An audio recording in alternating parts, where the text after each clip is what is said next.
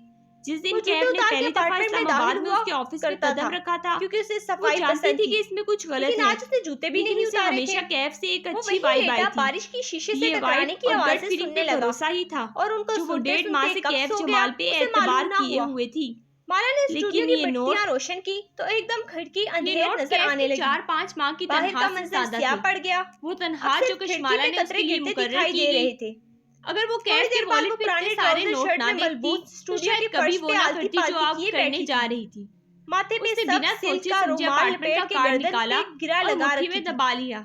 फिर सामने wallet paint वापस ब्रशेस रखा और नया और कार्ड सफेद को अपने पर्स में पैलेट डाल के रखा था। खामोशी से बाहर देखने 4 लगी। हफ्तों में सिर्फ दिल पेंटिंग बुरी बनाई तरह जा धक सकती धक है, कर रहा आर्ट था। नहीं। वो माला ने ईमानदार सर लड़की झुकाए थी, ट्यूब से वो ना सफेद झूठ बोलती थी सफेद ना गेम्स एक्रिलिक खेलती थी। पेंट जो प्लेट इसके पे दिल में डाला। होता जाहिर हो जाता। पैलेट में निकाला, उसे मालूम था वो गलत कर रही है, आज सिर्फ सफेद और स्याह को मिक्स करना था। कोई उसका ताकुब कर रहा था। बनाने के लिए कोई बॉडीगार्ड नहीं रखी जा सकती। लगने लगा था। कैफ की आंख खुली तो किसी ने कैफ जमाल को खरीद तो नहीं लिया था। एक बाजू नीचे गिरा हुआ था। फरीद उसका ताकुबकार कमीर आदमी था। भारी हो रहा था। कहीं उसने कैफ की मजबूरियों का सौदा तो नहीं कर लिया था। सहारा लेकर खड़ा हुआ। चंद सानिये बाद कैफ जमाल बाहर आता दिखाई दिया। किया जा सकता। उसके हाथ में पानी की बोतल थी। आलती पालती बोतल थमा के वो सीट बेल्ट पहनने लगा। सफेद पेंट पे निकाल रही उसे नजरें नहीं मिलाई। फिर उसने राउंड हमेशा की तरह मुस्कुराता हुआ और शाश पे शाश सा लग रहा था। करने लगी। उसका चेहरा देखते तो गिल्ट महसूस होने लगता। नहीं यार पैसे कमाने के लिए होता है। इस रकम के पीछे कोई और वजह होगी। सर दर्द से फटा जा रहा था जब कश्माला के फोन पर एक गैर शनासा नंबर से कॉल आने लगा। उसने मोबाइल दबाया फोन और लगाया। किचन सिंक की तरफ आया। फरीद होल्डिंग से अब्दुल मालिक बात कर रहा हूँ। पानी डाल रहा माहिर था। फरीद का मैनेजर। अंदर लगी आग कदरे उसका सांस रुक सा गया। आर्ट बनता है। ड्राइवर ड्राइव करते हुए कैफ को देखा। माला खिड़की के सामने खड़ी देख सकता था। ब्रश को किनारे से पकड़े सुन सकता था। उसे नरमी से शीशे पे बताएं मैं आपके लिए क्या कर सकती हूँ। शफाफ शीशे पे सुरमई रंग बाहर की देखते हुए टेलीस्कोप लहजे को सिरसिरी सा बनाया। ठंडा कर दिया। अलबत्ता दिल बुरी तरह धड़क रहा था। टूटे दिल से। आप बताएं हम आपके लिए क्या कर सकते हैं। उठाए मेरे रूम में वापस आया। असिस्टेंट कैफ जमाल मेरे बॉस के बारे में चंद लोगों से पूछताछ करवा रहा है। उछाल दिया। मैंने सोचा कि कपड़े के नीचे रखी रब्ता शय कर लिया उसकी जाए। मुंतजिर थी। कश्माला ने बाहर देखते हुए बहुत सा थूक का शोर से खाली होना जरूरी है। खौफ महसूस हुआ। वो खिड़की के साथ खड़ी बहुत सच बन के सामने आ गया। बारिश के कतरे बना समझ रही नहीं आ रही थी क्या कहे। उसका जहन मालिक ने उसकी मुश्किल आसान कर दी। क्या हम आज मिल सकते हैं? उठाया और श्योर आप मुझे मैसेज कर दें, मैं देख लेती हूँ। रंग की ऑयल पेंट की डिब्बी बंद उठाई। करके वो बदक चेहरे के तासुरात नॉर्मल करते हुए बाहर देखने लगी। गोद में रखी मुट्ठी जोर से भिंच रखी थी। के मेज पे मौजूद दिल ऐसे धड़क रहा था कि लगता था सीना तोड़ के बाहर आ जाएगा। रंग खाकी से बदल के सुर्ख होने लगा। फरीद से मिलने जा रही थी। अब हर लेकिन वो तो इंग्लैंड में होता था। कॉल भी इंग्लैंड के नंबर से व्हाट्सएप पे आई थी। शायद वो लाहौर में था। यहाँ ड्रॉप कर दूं आपको। शीशू पे बनाई थी। उसकी अंदरूनी कैफियत से बेखबर कैफ एक बुक स्टोर के सामने पार्किंग की जगह तलाश कर रहा था। क्या ये एलविजन है? और कार मुझे दे दो। ये वाकई तुम कैब कर लेना। आगे बढ़े और मुझे कुछ घंटे के लिए कार चाहिए होगी। वो खुश्क था। कैफ ने संजीदगी से पलट के उसे देखा। खिड़की के शीशे ये एक टेलीविजन पेंट किया गया था। अकेले कैफ तुम मेरे मुलाजिम मुकम्मल तौर पे मैं तुम्हारी हुआ था। मुझसे बहस मत किया करो। पानी के कतरे थे। बरहमी से कह के बाहर निकली और बाहर का दरवाजा बंद किया। नीचे का लॉन वो और सामने वाले घर नजर आ रहे थे। कुछ था जो कश्माला मुबीन में बदला सा था। मंजर उल्टा कैसे नजर आ रहा है? उसने चुपचाप चाबी उसके हवाले कर दी। वो मुस्कुरा दी स्टोर के और अंदर चली गई तो वो मोबाइल पे राइड बुक करवाने लगा। दरअसल आंसू हैं जहन और आंसू तब निकलते हैं उसने अंदर जाते ही माही को कॉल मिलाई। जिंदगी उल्टा के दिखाई। कश्माला ये अमेजिंग आर्ट है। सब भूल गया था। वो खुशी से उसकी तरफ मुड़े। माही ने छूटते ही सवाल हमारे किया रेस्टोरेंट की ग्लास वॉल में बना सकती हैं। शायद वो सोच ग्लास रही वॉल थी। के बाहर बागीचा माला है। का नंबर देखते ही अंदर से देखने वालों को यूं लगेगा कि बाहर बारिश हो रही है। ठीक है अमेजिंग। मेरी बात सुनो और मुझे बताओ मैं क्या करूं। लेकिन इसमें काफी वक्त लगेगा। के दरमियान खड़ी दबी आवाज में कहने लगी। तो मैं सिर्फ दिन के 2 घंटे काम कर सकती हूं। वो अपनी शराब बता रही थी होटल की लॉबी में। ओशन छोड़ने के बाद वो पहला दिन था लोग होंगे जब माला को लग रहा था कि वो फिर से जीने लगी है। अकेली चली जाओ। उसकी जिंदगी जाके मिलो उस माहिर फरीद से। वो काम करने लगी है। पूछो उससे कि उसका क्या मसला है। बना सकती है। माही तंदुरुस्त हो रही थी। मैं कैब को नहीं लेकर जाना चाहती। मुझे उस पर एतबार नहीं है। ये खुशी चंद मोहित को लेकर गई तो उसको सारी कहानी बतानी पड़ेगी। महसूस हुआ कि माँ पहले हमारे मसले कम है। वो सोचते हुए कह रही थी। मैं अकेले जाने से नहीं डरती। लेकिन क्या उससे मिलने का कोई फायदा होगा? खुद वो सारी रात की जागी हुई थी। कम से कम तुम्हें ये मालूम हो जाएगा कि तुम्हारा ताकुबकार कोई इंसान है या नहीं। चौंक के सीधी हुई। ओ प्लीज माँ भी सो रही थी। मेरा ताकुबकार इंसान है। माँ के हाथ 200 साल पुराना जिन नहीं है। ज्यादा गर्म था। उसने सर झटक के कॉल बंद की। हो चुका था। तन्हा जाने से नहीं माँ को जरा सा कुछ हो उधर मोहित को बगैर बताए जाने से गिल्ट महसूस करे। माँ को बुखार है। वो अपने कमरे में था। लग्जरी अपार्टमेंट बिल्डिंग का 5वां बुखार है। इस दोपहर क्या पता कितना है में चमक रहा था। डॉक्टर को कभी ये नहीं बताते माला कि किसको बुखार है। निकलता दिखाई दिया। ये बताते हैं कि कितना बुखार है। वो अपने दरवाजे तक आया। लगाओ मैं आ रहा हूं के रुक गया। वो शायद अभी अस्पताल से आके सोया था। नीचे आया तो अपनी जेब में हाथ डाल के देखा। सर वो कहीं नहीं था। सर्जन्स को नाइट सूट से ज्यादा ये जाने लगा था, आरामदेह लगते हैं। से मुतबादिल कार्ड ले आए। सराहने चुका और उनके माथे पे हाथ अंदर से खुल गया। चौखट में मालिक खड़ा था, ग्रे सूट में बात नहीं है। सफेद बाल जेल से जमाए, चेहरे पे कम हुआ लेकिन थोड़ी देर बाद फिर चढ़ गया। कैफ ने उलझ के उसे देखा और अपने वॉलेट को आंखें मली और माँ के साथ कुर्सी पे बैठ गया। नेवर माइंड, सर झटक के वो अंदर दाखिल हुआ और आगे चलता गया। हाथ में लिया, मालिक दरवाजा बंद करके उसके पीछे आया। हाथों और बाजुओं पे निशान कर दिया जामनी मेरे अपार्टमेंट का। उसने एक अफसोस भरी नजर उन्हें देखे ग्लास वॉल पे डाली। वो गरूदा सी नजर आ रही थी। जगह कागज चिपके थे। क्या हो रहा था? लॉन्ग रूम में सोफे पीछे हटा के एक बड़ी मेज रखी गई थी। इन्फेक्शन भी नहीं लग रहा, रखा था भी सेटल हो क्या रहा रखा है। था ये वाज़ेह नहीं था। बुखार क्यों है? उसे कपड़े से ढका गया था। क्यों उखड़ा एक तरफ कंप्यूटर और प्रिंटर रखे थे। सोचते चाहो तो अपना अपार्टमेंट वापस ले लो। पे फेरा। मैं तो किसी कार कोठरी में भी रह सकता था। एकदम वो तेजी से पार्ट झटका अंदाज खा में के कहता ओपन किचन तक आया और फ्रिज खोला और माँ के पांचे ऊंचे किए। फिर तुम इस्तीफा नहीं दे रहे। सफेद पिंडलियां मालिक ग्लास वॉल के साथ खड़ा नीचे नजर आती सड़क देख रहा था। माँ की जराबें कहाँ है? अभी मुझे कुछ खास नहीं मिला। हो रही थी तो मैंने उतार दी। 2 माह की डील का जिक्र मत करना। कब उतारी? ये मेरी जिंदगी से पांचों उंगलियों से उनकी पिंडलियों को दबा के कुछ महसूस कर रहा नहीं करूंगा। 2 दिन पहले ठंडे पानी की बोतल चेहरा उठा के सब्जियां निकाली, फिर ब्लेंडर की तरफ आया और सब्जियों को अलग करने लगा। वो जराबें नहीं उतारनी, सेहत अफजा ड्रिंक बनाने जा रहा था। और माँ को गर्मी हो रही याद है वो दिन जब इस होटल में हम चारों इकट्ठे हुए थे। माला धनी के पत्ते अलग करते हुए कैफ के हाथ कुछ नहीं बोला। मुड़ के संजीदगी से मालिक को देखा। उनकी पिंडलियों को हाथ नहीं लगाना, मुझे याद है आ रहा हूँ। तब मैंने उस मुलाकात को वीडियो पे रिकॉर्ड कर लिया था। माला मैं माँ को ये जराबें पहना रहा हूँ। सब्जियों की तरफ मुतवज्जो हो गया। राहदारी में हमारी आर्टिस्ट लड़की को अभी जो कॉल आई थी उतारी और बाहर भागा। मैंने उसे एक जगह मिलने के लिए बुलाया है ताकि मैं कार स्टार्ट की और फुल रेस दी। कैफ के हाथ से पत्ते गिर गए। उसे नहीं मालूम एक लम्हे के लिए वो अपनी जगह से हिल नहीं सका। फिर तीर की तेजी से मालिक की तरफ लपका। वो कार को कैसे कर सकते फार्मेसी तक लाया। उसके सामने फिर अंदर के साथ कराया। फूला हुआ था। वो मुश्किल मुठियां भींच के खुद को एक पर हमला करने से रोका। हरकत ना करने से मालिक की चेहरा घुमा के उसे देखा। बनने का खदशा है। मैंने कहा था ना, मुझे मत कहना कि मैंने तुम्हें वार्न नहीं किया। इमरजेंसी है। मालिक आवाज में कह रहा था। बात 2 माह की हुई थी। तुम्हें 2 माह के अंदर यहाँ से निकलना था। अब तुम दिखाई दे रहा फिर रहे हो। जो तेजी से उसे कुछ इंजेक्शन थमा रहा था। मैं सब हैंडल कर रहा हूँ ना। छोटा सा जमा परेशान हो गया था। लुथड़ा होता है। तुम कुछ भी हैंडल नहीं कर रही। बन जाए तुम अपने मकसद से जहरीले जानवर की तरह और मैं तुम्हारी लगाम खींचने आया करता है। तुम उसको कोई वीडियो नहीं दिखाओगे। उसका इंजेक्शन बनाया और माँ के करीब बैठा बदल रहा था। माला कुछ पूछ रही थी ग्लास वाल के साथ आमने सामने खड़े थे। तुम्हारे पास 2 रास्ते इंजेक्शन लगा रहा था। पहला ये कि मैं तुम्हारी लड़की को वो वीडियो दिखा दूं 3 जगहों पे फंस सकता है। अपनी जिंदगी से निकाल दे। दिमाग और मालिक किसी पत्थर जैसे माँ को फौरन चेहरे के साथ आराम से कह रहा था, मैं व्हीलचेयर लाता या फिर तुम मुझे अपनी जुबान दो कि आज रात से पहले तुम अपना इस्तीफा उसके सामने रख दोगे।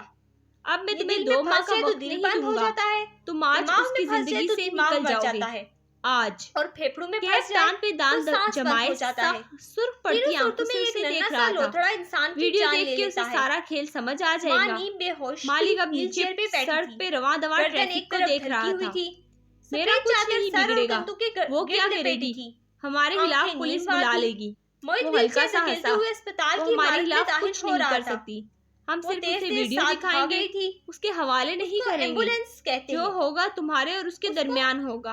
तुमने उसकी जिंदगी से वैसे ही निकलना है। कम से कम इज्जत से निकल जाओ। वो सिटी स्कैन माथे पे बल लिए मालिक को घूरता रहा। सिटी के तख्ते पे पहलू में गिरे हाथों की मुट्ठियां बिजी हुई थी। डालने के लिए उनके मालिक उसकी तरफ मुड़ा और सर से पैर तक उसे अफसोस से देखा। और सुई, एक और देखो।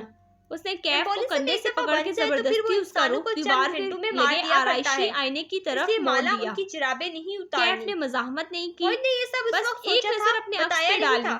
शेप बड़ी थी, बाल माथे पे बिखरे थे, लग सख्ती से एक दूसरे में पेवस थे और चेहरे पे गुस्से और जब्त के मिले जुले तासुरात थे। सांसें अटकी हुई थी। खुद को देखो, किसका चेहरा है? सर्जरीज का हिस्सा हूं। उसे मालिक अपने कंधे के पीछे खड़ा दिखाई दिया। देखते हुए कह रहा था, 1 इंच लंबा था। मेरे सामने मैं बताऊं ये किसका चेहरा है? हुआ है। सफाकी से उसके करीब होके बोला, लोग बच्चे ये एक मोहब्बत में गिरफ्तार हुए मर्द का चेहरा है। तरफ मोड़ी। उसने कर्ज से आंखें बंद कर ली। वो बोला तो हर तरफ अंधेरा था। कश्माला का सांस दूर से मालिक की आवाज आ रही थी। एम्बोलिज्म से कोई नहीं मोहब्बत में मुब्तला मर्द किसी काम का नहीं रहता। में पढ़ा था कि 2/3 लोग बच जाते हैं। यूँ समझो मैं तुम्हारे ऊपर एक एहसान कर रहा हूँ, नहीं होती तुम और कभी वो बात बता रहा हूँ, तुम और वो कभी एक नहीं हो सकते। लोग धोखे से उसकी जिंदगी में दाखिल हुए थे। एम्बोलिज्म की हर धोखे की कीमत चुकानी पड़ती है। एम्बोलिज्म की पहली बड़ी अलामत मौत है। उसको उससे दूर कर लो। अचानक से सर्जरी के बाद बंदा मर जाता है। उसकी आंखें गुलाबी पड़ रही पता ही मरने के बाद चलता है। मुझे तुम्हारे बिजनेस एडवेंचर्स की परवाह नहीं है, क्योंकि वो नाकाम होने हैं। उतारी। लेकिन मुझे वाकई मालिक ने मेज की तरफ देखा जहाँ कुछ कपड़े से रखा पड़ा था। बारे में क्या तुमने अपना प्लान बना लिया? क्या तुम 15 जुलाई के लिए तैयार हो? हम माँ से एक लम्हे कुछ नहीं बोला, अपना आंख देखता रहा। वो फोकस लूज कर चुका था। अगले 3 दिन माँ को आईसीयू में रखा गया। तुम्हारा रोशन मुस्तकबिल है, मुताबिक दूसरी तरफ वो लड़की में जाके फंस गया था। एक का इंतखाब कर सकते हो। क्लेंजिंग मिलने से आवाज धीमी की होना शुरू हुआ। फैसला तुम्हारा है। हर रोज क्या तुम अपने सर्कल में हर शख्स से ये सुनने के लिए तैयार हो? इसलिए जो आवाज किया गया तो प्लॉट छोटा एक सरगोशी की मानी कि कैफ था कि वो फेलियर है। सर्जन का कहना था कि अगर पीछे हट गया, माँ को उसे मालूम था वहाँ जर्ब लगा चुका है जहाँ सबसे ज्यादा दर्द होता है। कैफ ने आंखें बंद कर ली। मालिक की सारी बातें एक तरफ, ये बात हर शय पे भारी थी। वो क्या करते होंगे? एक फेलियर है। दोनों माँ के बिस्तर के साथ आंखें खोली और खुद को देखा। हमारे मालिक दुरुस्त कह रहा था, तुम खुद माँ को मैनेज कर रहे हो, मर्द किसी काम का नहीं रहता। लेकिन तुम्हारे जवाब का मुंतजिर होगा। वो ग्लास वॉल के साथ रखी कुर्सी पे बैठ गया, टांग पे टांग जमा ली, मोबाइल कान के निकाल के जहाँ खत्म होती नाक पे लगा ली। हमारे अस्पताल से पलट के उसे देखा। एक वाहिद अस्पताल कश्माला से मिलने कब जाना है? और मरीज अकेला भी है। आवाज बहुत आहिस्ता थी। इलाज का प्रोटोकॉल पूरा मालिक ने ऐनक के ऊपर से उसे देखा और मुस्कुराया। उन्होंने भी आम आवाम के लिए दरवाजे बंद कर रखे हैं। खुद जाऊंगा। लोग बेचारे कहाँ जाएं? मोहित उस मौजू पे लाहौर का वो मारूफ 7 स्टार होटल सफेद और स्याह रंग में डिजाइन किया गया था। शतरंज की बिसात जैसा स्याह सफेद मलबरी फर्श अब से इंशाल्लाह वो रिकवरी की तरफ होंगी। इस दोपहर चमक रहा था। डायग्नोस हुआ था। लॉबी में दूर दूर सोफों के गेट 6 माह बने थे। ये कब नवंबर तक? सोफे पे वो बैठी देखो हमें घर जाके फिर से इस मुलाकात के लिए तैयार होके आई थी। अब उसने बाल जूड़े में बांध रखे थे। स्याह सफेद लंबी कमीज और स्याह हील में मलबूस। वो स्याह टॉप्स पहने एक सोफे पे बैठी आगे भी ले जाएगा। नामे का हिस्सा लग रही थी। एक फिक्रा उसके ज़हन में पेवस्त हो गया। में आराइशी जीने लगे थे। यहाँ तक जिनके ऊपर राहदारी में लिफ्ट जाएगा। वो लिफ्ट से निकला और जीने उतरते और चेहरा उठा के ज़ेरे लब नजरें लाबी में कश्माला मुबीन को तलाश कर रही थी। वो इसे जल्द ही नजर आ गई। लाबी के बस में एक नुमाया मकाम पे सोफे पे बैठी। वो दूसरी तरफ रुक पे अपनी एक लट मरोड़ रही थी। कानों के स्याह टॉप्स दूर से चमकते दिखाई दे रही थी। पहले से ज्यादा ज़हनी तौर पर बेदार हो चुकी थी। महसूस करके कश्माला ने सर उठाया। एक नौजवान मुस्कुरा के उसको देखता हुआ जीने उतर रहा था। उसका रुख कश्माला की जानिब आ चुकी थी। वो टी शर्ट के ऊपर कैजुअल कोट पहने हुए था, यानी उनके ऑपरेशन के वक्त कोहनियों तक इकट्ठे करके सिले थे। पैरों में बगैर जराबों के भूरे लोफर्स थे और कलाई पे कीमती रिस्ट वॉच, बाल स्याह और घुंघरी आले थे। माथे पे एक तरफ सामने गिरते थे। सबसे ज्यादा कलमों से इस तरह फेर के साफ किए गए थे। सर्जरी के दौरान ट्यूमर का एक बहुत छोटा सा हिस्सा ब्रेन में छोड़ दिया था। सिल्वर बाली थी क्योंकि वो इन जगहों से न जाने क्यों लगा वो इससे पहले कंट्रोल करते हैं। कब उसको काटा जाता तो याद ना था, फ्लूच हो जाता। बस एक हल्का सा शनासाई का एहसास था कि अगर वो ब्रेन में रहता भी तो कोई मसला के कहता हुआ उसके सामने आया। माला ने इस बात में सर हिला दिया। अपनी जगह से उठी नहीं। की 6 माह की टाइमलाइन से लड़ रहे थे। नौजवान ने सामने रखे सोफे की तरफ इशारा किया। उनके लिए आबे हयात खामोशी से गर्दन हिलाई। 2 हफ्ते तक मां मुस्कुराते हुए वहां बैठा। क्या वो पुरानी बातें याद करने लगी थी? लेकिन ऐसे तो जूते का शुरू हुआ। माला कब लाहौर वापस आई? देखने में महजब और खुशमिजाज लगता था। ईद उनकी बीमारी बेरबल फरीद होल्डिंग में सीनियर पार्टनर और शेयर होल्डर।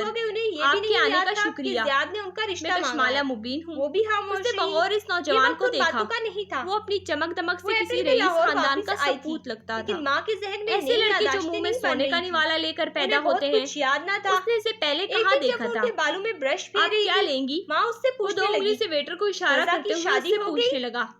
मेरा रोजा है। वो खिंची सी थी। मुझे क्यों नहीं याद? शर्मिंदा कर दिया आपने। अगले साल से मैं भी रखूंगा। जवाब में कहती वेटर आ गया तो अपना ऑर्डर खाने लगा। इतना प्रेशर था। एक आइस लाते यादाश्त की कोकोनट मुतासिर कर रहा था के साथ। लेकिन इस दफा ब्रश चलाते हुए वो जल के बोली, लैक्टोज इंटॉलरेंट हूं। क्योंकि मुस्कुरा के वेटर को याद करवाया होती थी, उसने भी मुस्कुरा के सर हिला दिया। लेकिन हिलापे तो यहाँ पूरी जहां बेगम जोर से हंसती। शुगर बिल्कुल ना हो, एक पीछे बैठी माला के सिरप पे लगाई। अरे बदतमीज, माँ को ऐसे कहते हैं। एक्स्ट्रा शॉट और रेगुलर साइज हो। माला ने चला गया तो बीरबल फिर से उसकी तरफ मुतवज्जो हुआ। चेहरे पे मुस्कुराहट बरकरार पे रखा। मुझे अब्दुल मालिक साहब की कॉल आई थी, वो खुद कहाँ सोचा नहीं था वो मुस्कुरा नहीं रही थी, लेकिन एकदम जोर से रोने लगी थी। अपनाए हुए थी। इतने हफ्तों की मालिक इस्लामाबाद में है, वो चाहता था हम आज ही मिलें, इसलिए उसने मुझे कह दिया। निकला था। मुस्कुराहट इस नौजवान के चेहरे से जुदा नहीं हो रही थी। से डरती थी। उसने बताया था कि आपके असिस्टेंट जैसे नाम याद किया भी रोने लगी। मालिक के किसी जानने वाले से माहिर के बारे में पूछ रहा था। अकेला छोड़ के अपने जहां जाने से डरती थी। जी, और वो कहाँ है? आंखों से निकल के बरामदा सा महसूस कर रही थी। उनके चेहरे का टेढ़ापन सब उनका हो गया था। दुरुस्त हो गया था। वो लंदन में होता है, अप्रैल में वो यहाँ आया था। माला ने माँ को जुलाई में दोबारा आएगा। रोते देखा आप चाहे तो लंदन जाके उससे मिल ले। जब ऑपरेशन जुलाई का इंतजार कर ले, से मिलने हम उसके साथ वीडियो कॉन्फ्रेंस कर लेते हैं। उनको देखते माला ने पहलू बदला। वो किसी माफिया टाइप के लोगों की तवक्को कर रही थी। सुन रहे इंटरनेट पे बड़ी बातों से यही लगता था, लेकिन सामने बैठे नौजवान का ताल्लुक कॉर्पोरेट करके से मालूम होता था। कुछ गलत था इस सब में। सकता है। मुझे माहिर फरीद से मिलने की जरूरत नहीं है। माला मुझे सिर्फ अपना जवाब चाहिए। मोहित तो लड़का है, पर्स में हाथ डाला और वो लाइटर निकाल के सामने मेज पे रखा। मेरा तो कबल किसी ने मुझ पे हमला किया था और मेरे पर्स में ये डाला था। इस पे माहिर फरीद लिखा है। क्या ये आपके बॉस का है? आंसू के कंधे पे रखे बीरबल के आबरू झंबे से इकट्ठे हुए। फिर जैसे याद आया, जब माँ ने आंसू पोंछे चेहरा उठाया, उसने झुक के लाइटर उठाया और इसे उलट पलट के देखा। कुछ दिन पहले नगीना मेरे पास नहीं हो सकता क्योंकि वो सिगरेट नहीं पीता। पीछे हुई, उसने लाइटर वापस रख दिया। वैसे भी दुनिया में सिर्फ एक माहिर फरीद नहीं है। उसने गैर आराम के अंदाज में पहलू बदला। चेहरा ना देख सके। क्या आपके माहिर फरीद वही है जो तुम्हारा रिश्ता मांग रही थी? रियल एस्टेट डेवलपर के बेटे हैं। माला के हाथ उनके वालिद का चंद बरस कबल कार क्रैश में इंतकाल हुआ था। याद आई जो आंसू से भरी थी। बीरबल साथ ही कुछ कहने लगा, लेकिन क्या जो वेटर कॉफी ले आया था। दोनों में उसके जाते ही वो अपनी बात जारी रखते हुए बोली, तुम सोचना इस और बारे आपके में माहिर फरीद वही है जो सही अमराज के इंस्टीट्यूट में ज़ेरे इलाज थे। रोजगार है। पहली दफा बीरबल के चेहरे की मुस्कुराहट बातें कह रही थी। जी, मैं सोचूंगी एक बात पूछूं आपसे। बोली तो उसकी आवाज टांग चमाए बैठी लड़की निडर लहजे में कह रही के बारे में सोचना चाहती। आप एक साइकोपैथ के साथ काम क्यों करते हैं? मौसू को टाल रही थी। बीरबल ने मोबाइल पे एक नजर डाली जो अधूरा रह गया था। मैसेज आया हुआ था, उसकी मुकम्मल वीडियो मत दिखाना था। वो आज इस्तीफा देने पे राजी हो गया है। माँ का सबसे ज्यादा झगड़ा मीठा खाने पे रहा था और सर उठा के कश्माला बात क्योंकि वो ज्यादा मुस्कुराहट के साथ इसलिए मुझसे मीठा खा नहीं सकती। क्या पूछा आपने? माँ को हिलाना खिलाना भी एक साइकोपैथ के साथ काम क्यों करते हैं? और उनको एक्सरसाइज करवाती। साइकोपैथ नहीं है, वो नौजवान सी लड़की थी। मिलियन पाउंड की बिजनेस एम्पायर नहीं बना सकते, ब्लॉक ही ना चला सकते। चलती हुई कमरे में आती कोई बहुत अच्छा आदमी नहीं है। ऐलान करती। मानता हूँ कि वो कभी-कभी अपने ऑब्सेशन और का वक्त हो गया है जैसे अल्फाज तलाश की और अपने एम्बिशन में कुछ हदूद क्रॉस कर सकता है, एक आंख नहीं पाती थी। वो नरमी से कह रहा था, मुशक्कत करवाती। कभी भी किसी लड़की का आने का टाइम उसको हरास नहीं करेगा। से पहले माँ की अगर हालत आपके पीछे पड़ा है, टीचर के आने से पहले यकीन दिलाता हूँ कि वो माहिर फरीद नहीं है। किसी तरह छुट्टी का बहाना बन जाए। मान लूं माला आज तो मेहमान आने हैं, एजेंट फिजियोथेरेपिस्ट से कहो कल आ जाए। एक मास्टर मेहमानों से बात कर ली थी। लेजे में 6 बजे के बाद आएंगे। वो इंसान कम और पैसा बनाने वाली मशीन ज्यादा है। पूरे जहां कोई ऐसा काम नहीं कर सकता। बचपन में माँ जबरदस्ती मुनाफा ना साहब पे भेजती थी। वो आपको कभी स्टॉक नहीं करेगा क्योंकि इस काम में उसका कोई फायदा नहीं रह जाती। आपको कोई गलत फहमी हुई मुझे तो वो नकली जैसा कि मैंने कहा, दुनिया में सारे जोड़ हिला जाती है। उसके जोड़ हिलाने से ये हुआ कि उठा लिया आवाज में लबू में डाल के बेड पे भरा। अब उसे हटाया और मायूसी से सर नफी में हिलाया। होने लगी। मना किया था, फिर भी चीनी डाल दी। उन्होंने वॉकर से कश्माला ने पर्स उठाया और सहारे लगी कदम उठाए। मैंने सुना है आप बेकरी बनाना चाहती हैं। बिलाहिर वॉकर से कमरे का चक्कर काटने लगी। आपको कैसे मालूम? आप वो वॉकर से जा रहे नीचे करके मुस्कुराया। शाम फिजियोथेरेपी मालिक ने आपके बारे में मालूम करवाया था और आखिर में वो उनको उसने आपसे मिलने की बात की। वॉकर से चंद कदम चल के माला के बेड पे बैठ जाती। समझे थे आप बेकरी में इंटरेस्टेड हैं। बेकरी जाने पे वो ऐसे खुश मैं बताना भूल गया। स्कूल की छुट्टी की पूरे बजने पे होते हैं। उसकी ये मुस्कुराहट जाने की शनासा सी थी। फिजियो चली जाती पेस्ट्री और शेफ भी चाय और मेरी एक बुटीक बेकरी है। वही बेड पे बैठे समझा था आप मेरे साथ काम करना चाहती हैं। साथ ही माही को अगर आप कभी साथ काम करना चाहें तो मुझे खुशी होती थी। उसने एक कार्ड निकाल के माला की तरफ बढ़ाया, जिसे उसने थाम के चेहरे के करीब किया। गए दिनों की बातें फरीद, पुराने साथ महज एक फोन नंबर लिखा था। लगता था फरीद, वो चौंकी। उम्र की माहिर फरीद का छोटा भाई, वो दोनों अब माला के बेड पे बैठ के गप्स लगा रहे थे। एक लम्हे के लिए वहाँ सन्नाटा छा लगा रहे थे। फिर वो बैग उठाए खड़ी हो गई। गप का लफ्ज़ इजाद किया हुआ था। खुशी हुई आपसे मिलके बेरबल फरीद। छोटा करके शायद मुझे कोई गलतफहमी हुई हो। वैसे कहाँ है आपकी बेकरी? जैसी हो जाती इस शहर में जिसके बारे में नेपोलियन ने कहा था कि वो उठते हुए बोला कि अगर दुनिया एक रियासत होती तो वो शहर इसका दारुल हुकूमत होता। मेनिंजाइटिस हो गया है। इस्तांबुल। बेरबल फरीद मुस्कुरा के बोला, मेरी बेकरी इस्तांबुल में है। होता है जब दिमाग की मेंजनी की बैग कोहनी पे डाला और रस्मी अंदाज में उसका शुक्रिया अदा करके आगे बढ़ गई। कहते हैं कार्ड उसकी मुट्ठी में दबा था। उसे यकीन था उसे इस कार्ड पे लिखे नंबर को कभी डायल नहीं करना पड़ेगा। वो तंदुरुस्त लग रही है, मजीद इन लोगों से कोई ताल्लुक नहीं रखना चाहती। ट्यूमर में मेंजियोमा है क्योंकि 3 लोग हमारे नॉवल के एपिसोड के एख्तिताम में एक बार फिर आप लोगों से गुजारिश है कि हमारी वीडियोस को लाइक और चैनल को सब्सक्राइब लाजमी करें। एंटीबायोटिक ताकि आप हमारे नॉवेल्स और हमारी ऑडियो बुक्स के साथ जुड़े रहें। दिन के लिए मुतमईन हो जाता, फिर दोबारा टेस्ट करवाता। इंशाल्लाह अगले एपिसोड में आपसे लेकिन वो लेवल नीचे नहीं जा रहे थे। तब तक के लिए अल्लाह। कहाँ गड़बड़ थी जिस्म में, ये शायद वो वहमी हो रहा था। इस दिन मोइज के साथ उसका एक दोस्त एडवोक्राइनोलॉजिस्ट घर आया और माँ की शुगर वगैरह का फॉलो अप करने लगा। वो इस वक्त बेड पे उठी बैठी थी, दुपट्टा सर पे लेकर कानों के पीछे अड़स रखा था। सफेद बाल कलमों से निकलते दिखाई दे रहे थे। माला ने सोचा सुबह उनका हेयर डाई लगा देगी। आह, मीठा नहीं खा सकती, हसरत ही रहेगी अब ये। वो शिकवा करते हुए डॉक्टर जाफर से कहने लगी, किसने कहा आप मीठा नहीं खा सकती? मोइज, उसने तहक्कुम से कहा, आंटी की शुगर चेक करो और घर में जो भी मीठा है ले आओ। हैं क्या मतलब? वो जो सोफे पे बैठी मोबाइल पे लगी थी हड़बड़ा के उठी। मोहित भी फिक्रमंद हो गया। माँ की शुगर हाई हुई तो इन्फेक्शन हो सकता है। मैं एंडोक्राइनोलॉजिस्ट हूँ या तुम? डॉक्टर जाफिर बिगड़ के बोला, मैं शुगर हाई नहीं होने दूंगा। अगर हम उनको मीठा खिला के साथ ही उनको इंसुलिन की एक किस्म का नाम लगा दे तो शुगर हाई नहीं होगी। बख्ती ने अंडू का हलवा बनाया था। थोड़ी देर बाद माँ मजे से प्याले में अंडू का हलवा खा रही थी, जबकि माला और मोहित बेबसी से उन्हें घूर रहे थे। इस दिन से डॉक्टर जाफिर माँ का फेवरेट डॉक्टर बन गया। वो दोपहर के खाने के बाद प्याला भर के उन्हें मीठा खाने देता और साथ ही माला को उनको इंसुलिन की वो किस्म लगा देती जो उसने कही थी। वो खाने से पहले की शुगर भी नोट करके बताती और साथ में ये भी कि वो क्या और कितना खा रही हैं। इंसुलिन फौरन जिस्म में जाके शुगर लेवल कम कर देती। ये खतरनाक चीज थी, लेकिन चूंकि एंडोक्राइनोलॉजिस्ट खुद इसको मॉनिटर कर रहा था, इसलिए माँ का शुगर लेवल ठीक रहा। वो एकदम खुश रहने लगी, हर रोज मीठा बनवाती। जाफर का कहना था कि मरीज खुश नहीं होगा तो सेहतमंद नहीं होगा। जून के महीने ने उन्होंने बहुत मीठा खाया। जाफर ने जुलाई में भी उन्हें मीठा खाने दिया। उसका कहना था कि अगस्त में जब जख्म मुकम्मल भर जाएगा और वो चलने फिरने लगेगी तब हम इसको रोक देंगे। अलबत्ता माँ को सख्ती से माना था कि वो जाफर की इजाजत के बगैर मीठा नहीं खा सकती।